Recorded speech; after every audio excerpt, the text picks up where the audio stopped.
আমি দুই সমুদ্রকে মিলিত করি, কিন্তু তারা একে অপরের সাথে মিলে যায় না, তারা একে অপরের সাথে মিশে যায় না। এই ভিডিওতে আমি আপনাদেরকে যে একটা তথ্য দিতে চাচ্ছি, সেটা হয়তো আপনার হৃদয়কে হিমশীতল করে তুলবে। দেখেন, পবিত্র কুরআনে সূরা আর রহমানের 19 এবং 20 নম্বর আয়াতে আল্লাহ পাক এভাবে বলছেন, আমি দুই সমুদ্রকে মিলিত করি, কিন্তু তারা একে অপরের সাথে মিলে যায় না, তারা একে অপরের সাথে মিশে যায় না।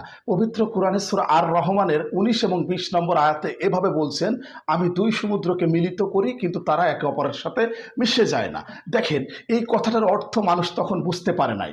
আজকে বিজ্ঞানের যত অগ্রগতি হয়েছে, বিজ্ঞানের যত উন্নতি হয়েছে, মানুষ এটা বুঝতে পেরেছে। আপনি যদি এটা বিশ্বাস না করেন, আপনি গালফ অফ আলাস্কাতে যেতে পারেন। সেখানে গেলে আপনি দেখতে পারবেন প্রশান্ত মহাসাগর এবং আটলান্টিক মহাসাগরের যে মিলনস্থল, অর্থাৎ প্রশান্ত মহাসাগর এবং আটলান্টিক মহাসাগর যেখানে মিলে গেছে, মিশে গেছে, সেখানে পানির মধ্যে কি পার্থক্য! এক পাশের পানির লবণাক্ততা কম, অন্য পাশের পানির লবণাক্ততা বেশি। এক পাশের পানির ঘনত্ব কম, অন্য পাশের পানির ঘনত্ব বেশি।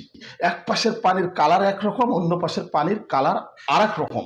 দেখেন, পবিত্র কোরআনে আল্লাহ পাক এই ব্যাপারে 1500 বছর আগে উল্লেখ করেছেন, যেটা তখনকার সময় মানুষ বুঝতে পারেনি। কাজে আপনি যত বেশি বিজ্ঞান চর্চা করবেন, কোরআন আপনার জন্য বোঝা ততটা সহজ হয়ে যাবে। আল্লাহ পাক পবিত্র কোরআনে সূরা আর রহমানের 19 এবং 20 নম্বর আয়াতে এভাবেই বলছেন, আমি দুই সমুদ্রকে মিলিত করি, কিন্তু তারা একে অপরের সাথে মিলে যায় না। তার মানে এই যে পার্থক্যটা, আপনি হয়তো তখন বুঝতে পারেননি, কিন্তু এখন আপনি স্পষ্ট বুঝতে পারবেন।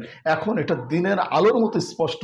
পবিত্র কোরআনে মহান আল্লাহ পাক এমন এমন নিদর্শন তুলে ধরেছেন মানব জাতির জন্য, যেটা আপনি যদি বুঝতে পারেন, তাহলে আপনি এটা বুঝবেন এটি অবশ্যই আল্লাহ প্রদত্ত